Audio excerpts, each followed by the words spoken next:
Hello, in front of me I've got Samsung Galaxy A54. In this video I'll show you how to find File Manager.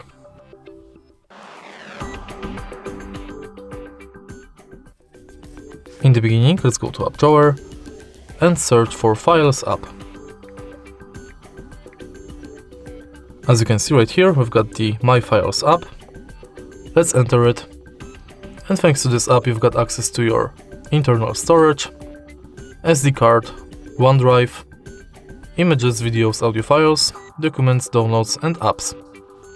Also, you can go to Google Drive, network storage, trash, and next you can analyze storage. If you go to menu, you can clean recent files, edit menu layout and go to settings. And that's basically it.